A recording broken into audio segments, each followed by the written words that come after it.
Hey everybody, this is Country Geckos. Today I'll be giving you a tour of my animal room. So a few months prior I uploaded an animal room video, and since that video has been released I've added 2 new animals to my collection, so I thought it would be necessary to go ahead and make a new video. These videos are super fun to make, and I really enjoy showing you guys all their setups and just all my pets. So without further delay, let's get into it. Here's a close-up view of my bearded dragon ZZ right here. As you can see, he's a really beautiful, I'm pretty sure he's just a standard like common bearded dragon. He's not any fancy more for color pattern, but he's got some really nice oranges on his face and down his back. He's a wonderful pet. He's super calm, as you can see. I'm holding him here in one hand. He's just chilling out. I feed him on a towel on the floor of my room, which is kind of cool. I just set him there and he just sits there and waits patiently for me to bring his crickets in there. He's just a fantastic pet. Really great animal. I recommend bearded dragons for anybody, honestly. Alright, so up next, he's exposing himself right here. Good morning. Is the hamster George. He's a fantastic pet, really cute animal. He's pretty calm. Sometimes he kind of nips at you when your hand smells like food, but seems to be a nice little animal.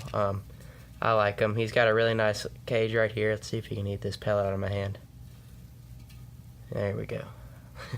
He's really cute. Got him in this pretty large tub. We provided him quite a bit of space. Oops, sorry about that. Provide him quite a bit of space right here.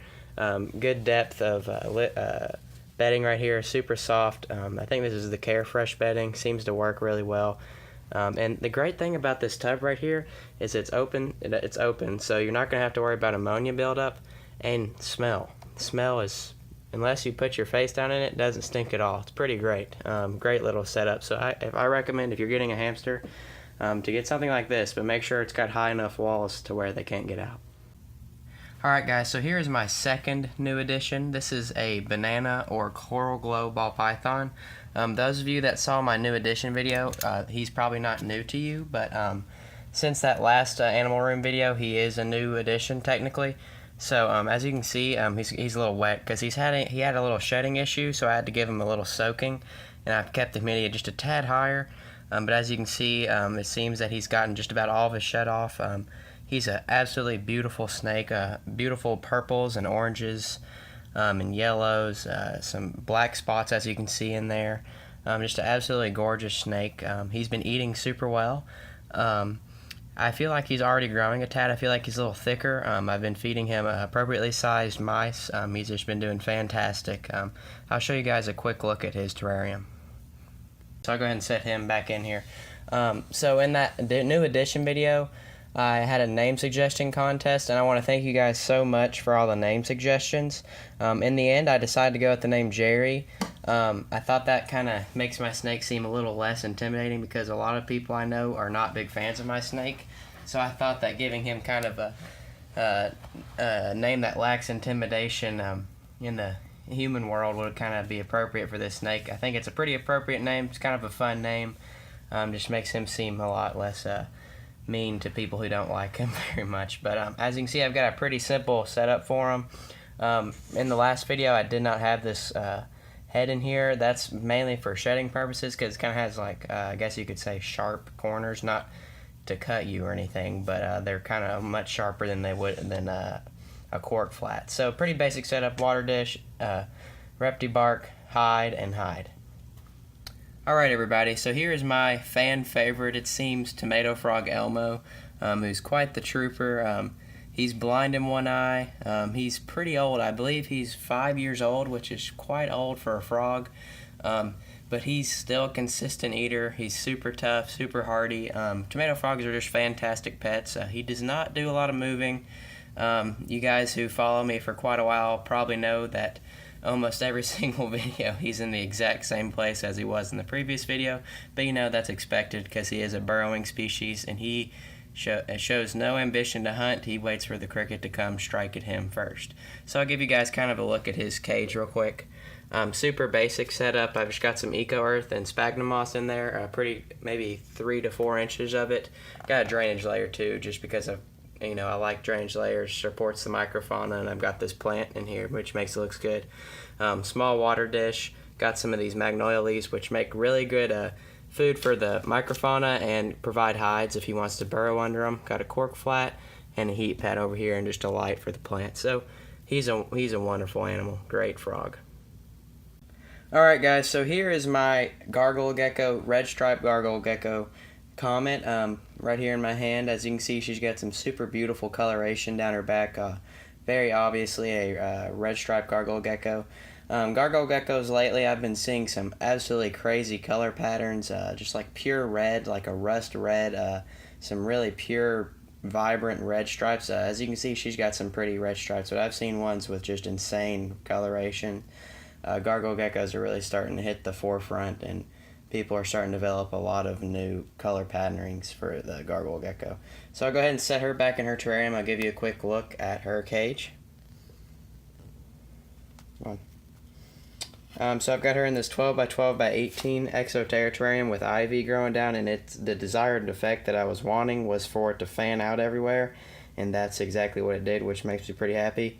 I've got a pothos down here in the front, so lots of cover for her, lots of shade, but enough open area for her because she's egg bound, which I think is the root cause of her metabolic bone disease. Enough area for her to lay her eggs safely, and I feed her over here on the ground. Alright guys, so here is my female Crested Gecko, Frida, right here. All around just a fantastic pet, and a fantastic background, I must add. But that's against the point.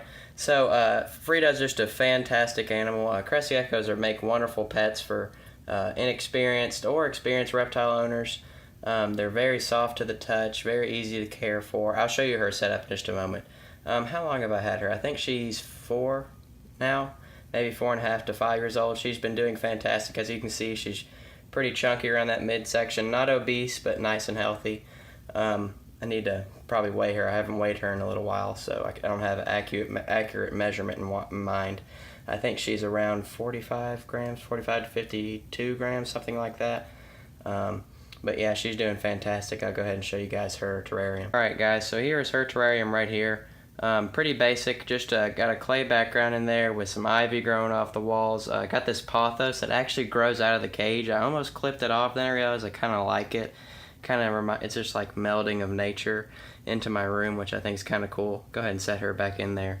I had some issues with her eating in here, so I had this bamboo hollow, and I did some research and realized that Crested geckos, they're not a big fan of like straight up vertical hides, which can be a tip for many of you reptile owners. But so I got a cork hollow with more gripping sections and more like kind of a spoon shape inside of it, much darker. And I put it kind of at an angle, and she's been eating much better. She hides in there much more frequently than she did previous in that bamboo hollow. So I really do believe that made quite the difference. Alright guys, so here is my beautiful male Pine Island Chianus Titan right here. As you can see, he's a little stressed out, so he's a little fired up right now. As you can see, he's got super beautiful pink colorations going down his dorsal. Really predominant black striping going all the way down his head, and as you can see right there, some super cool patterning up on his forehead. And Chianus eyes, as you can see if it'll focus, are just kind of beautiful, honestly. Super cool. There we go. He's got some insane grippers. As you can see right here, he's got highly developed toe pads, and if he wants to stick to me, there's no way I can get him off unless he chooses to do it himself. I tried to get a quick measurement on him, but he would not stay still. But the last time I weighed him, he was 212, and I'm pretty sure he's grown since then, so I'd put the estimate out at like maybe 250, something like that. So he's really growing. He's quite the hoss. I'll give you guys a quick look at his setup. Alright guys, so right here is my Rhactodactylus Lycheeanus's terrarium. It's an 18 by 18 by 24 exoterra terrarium front opening, as you can see. It's a living vivarium. I've got microfauna in there. Pretty beautiful looking terrarium. It seems to do really good things for him. I've got a clay background in there. I've got some sansevieras, and I'm not sure the name of this pink plant down here, but it does grow super well. Let's see if I can take this out and give you guys a better look. Because people do comment often that this looks like a good setup, and I just want to give you guys a closer up look. Clay background, big cork hollow that he sits in occasionally. He also gets inside here, which he is in right now. So it's a pretty naturalistic, pretty good looking setup. Here guys is my African fat-tailed gecko Mocha. She is of the stripe morph. As you can see, she's got a pretty predominant and noticeable stripe that goes straight down her back.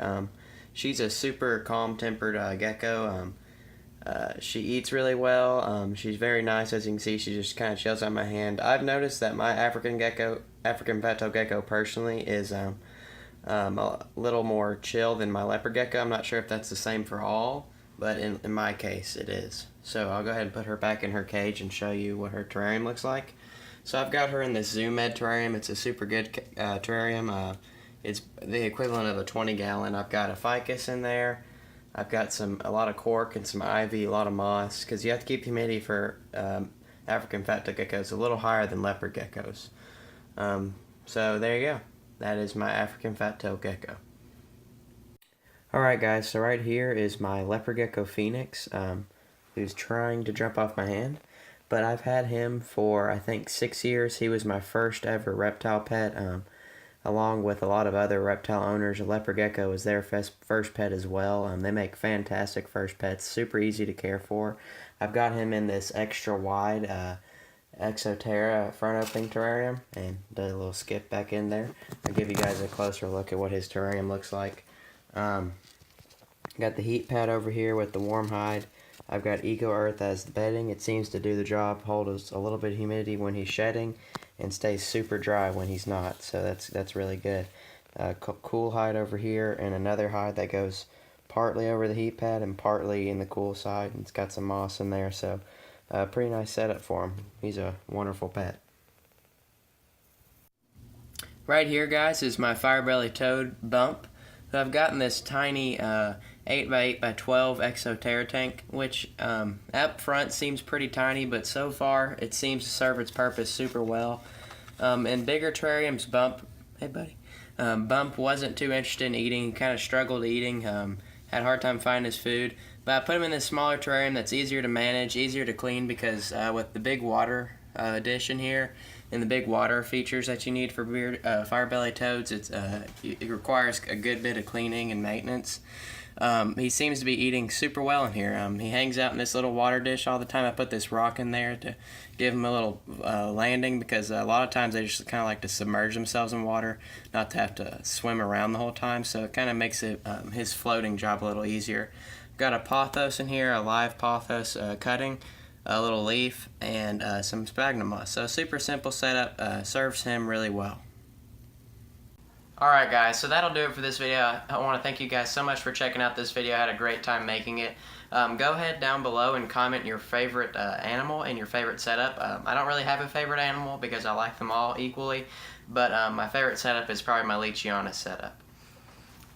Also, I wanted to make sure and tell you guys to hit that subscribe button because we are very, very close to hitting the 2,000 subscriber threshold, and I'm really looking forward to hitting that mark. And I want to thank all of you who've already subscribed so much for helping my channel.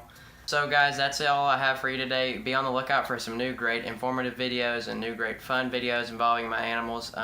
I've recently picked up the hobby of bass fishing. If any of you would be interested in seeing videos of me bass fishing, go ahead and comment below. But if you're not interested, make sure to give me the heads up before I decide to do it, guys. But thanks for watching, guys. This is Country Echoes. I'll see you on the next one.